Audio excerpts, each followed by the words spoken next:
Morning, Jay. Morning. How are you guys? Good, how are Good. you? The crypto showdown last night, I was kind of intrigued to watch, and then I was bored. It was kind of dull. Yeah. But we've never had this discussion. So DeChambeau and Brooks were playing against Rory and Scheffler. Yep. Scheffler's pretty good. Yep. But Bryson, I don't, man. His PR team is working overtime. He took out his earbud last night. He blamed everything except for himself. Are you a Bryson DeChambeau guy, golfer, personality? Where are you at with him? So I used to not be, but he has. I have started to lean more towards Team Bryson, and just because I think this guy he got labeled, and I get it. I can see why people are rubbed the wrong way or turned off by him, but for me, being a golfer, I'm a self-proclaimed golf dork, just like Bryson is. I'll do whatever it takes to try to get better, and I think Bryson has done that. And you've seen it, just in. I mean, he does it his own way, and what I can appreciate about Bryson is he gives zero f's about what people think. He's going to do it his way. So I like that. I like that. I push back on that, Jay, because if he didn't give an F about what people have thought, I don't think he would have gone on this YouTube, social media, Instagram escapade that he has. I mean, I like him too. Don't get me wrong. Like I'm more on your side than I am on Gary's side because I think he's entertaining. I do. But I do think there's a little bit like I do think he cares what people think. To an extent. Yeah. But I think he does it his way. I just think without a doubt. Without a doubt. I think he's just himself. I mean, he was a physics major at SMU, so like he's a little different, and he's gonna do things differently. I don't know. I like him. I guess I appreciate him. He had he bulked up just a couple of years ago when he won the U.S. Open at Winged Foot, and he kind of slimmed down and realized this isn't maybe the healthiest thing for your body. But he's gonna. I just appreciate his willingness to kind of do whatever. And I don't know. I get him. I get him. And in these exhibition matches, they're so over promised, under delivered all the time. They are every time, whether it was Phil and Tiger or you've seen him in the past. I did it with Brady, right? Brady, yeah, and it will never happen. And maybe we're getting more towards this way. Less. I don't know if cancel culture is it's still out there, but man, do a pay-per-view or let these guys go on there and let them talk all the crap they want, say whatever they want, and the repercussions that come out of it. Justin Thomas had an issue just a few years ago. The mics caught him saying things. So guys are very protective of what they're going to say, especially when they're mic'd up 24/7. So it's fun for a little while to watch, and you're like, oh yeah, I'm bored after 4 holes because it's the same show and dance. Jay Moore joining us. Let's talk a little football. Jalen George commits to Nebraska out of the portal. Defensive lineman. They lost 7 defensive linemen, so they're starting to replenish that depth with some young guys that are returning.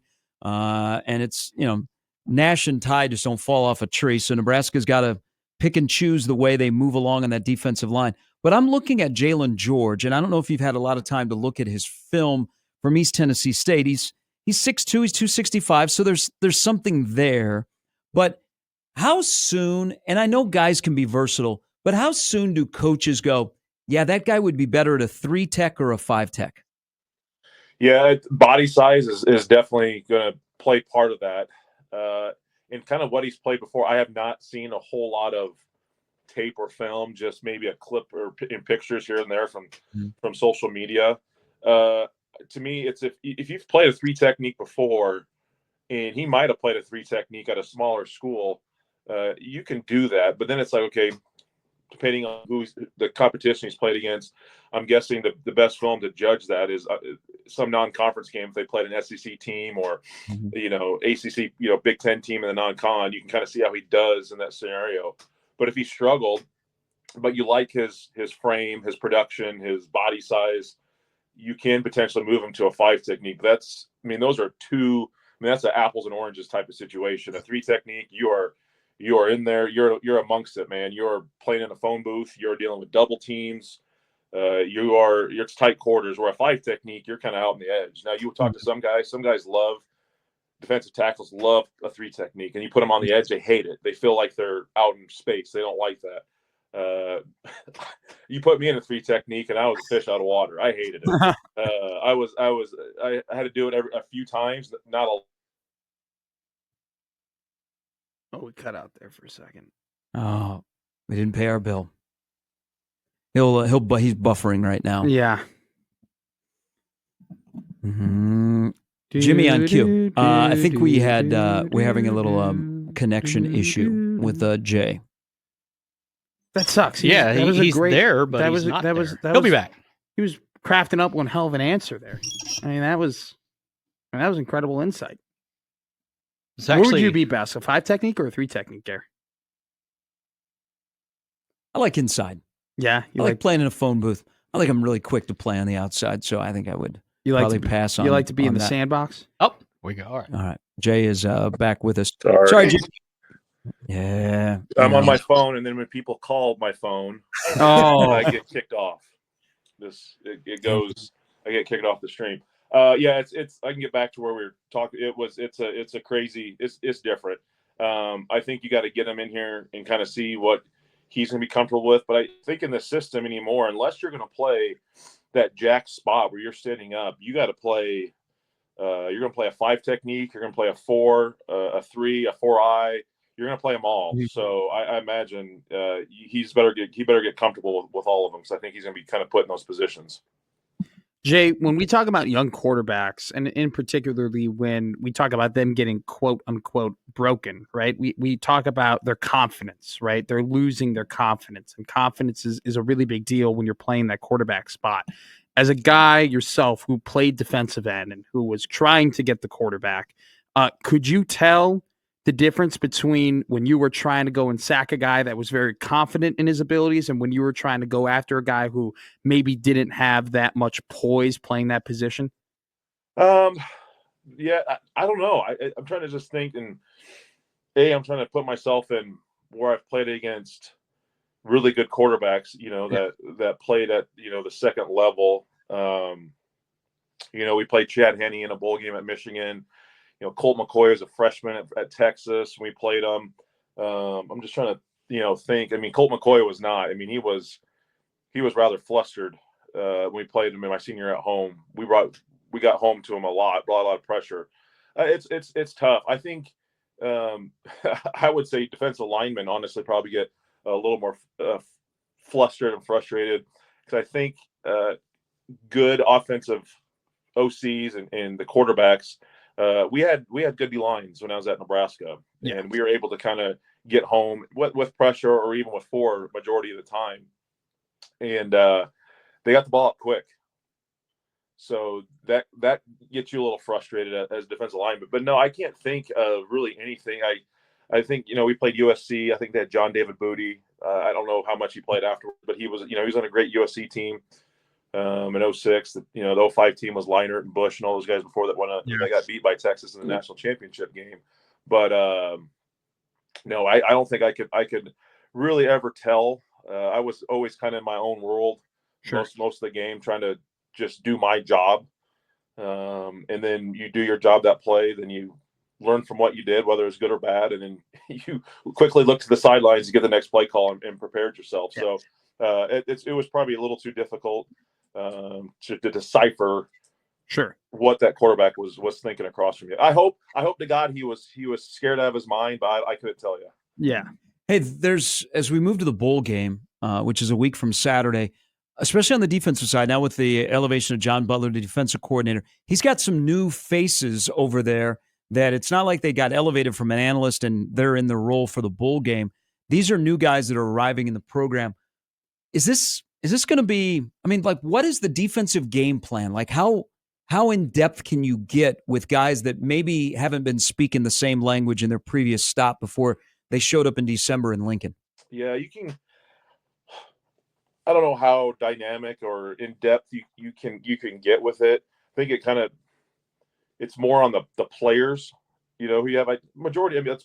Nebraska's had a lot of guys hop in the portal that won't be playing in the bowl game, but from the secondary, majority of guys will be playing.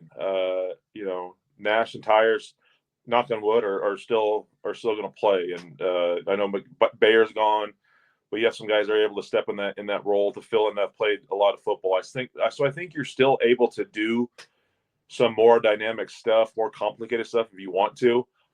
I think they don't need to. I think in this bowl game like this, I think that's what's hurt Nebraska at times in this defense was that you had such an old team where I thought they did get too complicated at times, too dynamic. I felt like they were kind of a jack of all trades, master of none at times within this defense, because you had guys who understood, played a ton of football, so you could almost talk yourself into doing that. But I think I look at the Indiana games and maybe the Illinois game and Northern Iowa and just some of those games that they struggled in defensively, UCLA at times.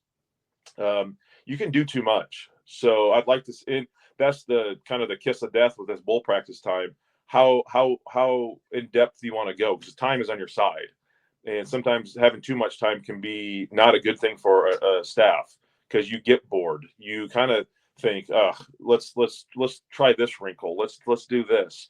Let's see if they can handle this, and you can kind of start swimming upstream a little too much. So I think they could, but I hope they don't.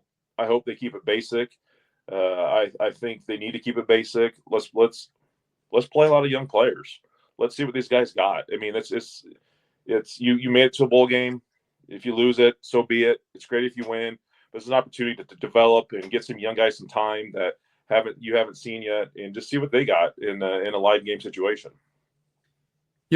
Jay, and of course you know this, the middle linebacker is often known as the quarterback of the defense. And as of right now, for next year's team, with John Bullock graduating and Mekhi Bayer now commit in Mizzou, Nebraska's going to need a new starting middle linebacker. A lot of people have pointed maybe that's a position you go and get in the portal, you go and get a proven guy.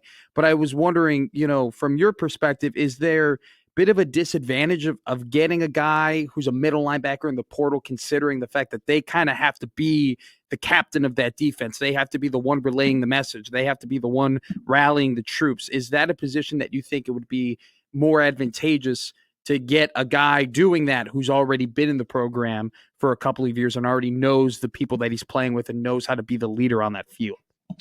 Yeah, I think just with the 3-3-5, because it's not a system that's ran a ton in college football. You've seen it at other places. It's a lot of times it's smaller schools. It's kind of becoming more prevalent amongst college football. I think they brought in Stephon Thompson last year out of Syracuse, played in it under Tony White. You thought he might fill that role, really didn't. Obviously he's transferred as well. I think you kind of at this time, unless you have a guy that's been in a system like this, understands it, can step in, I think you go in, you bring within, whether it's a Shavers. I think McGahee's probably more on the edge, but I think you've seen Shavers play that inside position. I think he's more than ready to step up and fill that role, and we'll probably see him playing next to Bullock in a couple Saturdays for the bowl game. So I like bringing those guys within, unless there's a guy out there that's been within a 3-3-5 that understands the verbiage, understands the complexity of the defense, understands communication. I don't think you go and risk it there. I think you can utilize, the NIL salary cap dollars potentially in some other spots. Yeah. We'll get you out on this.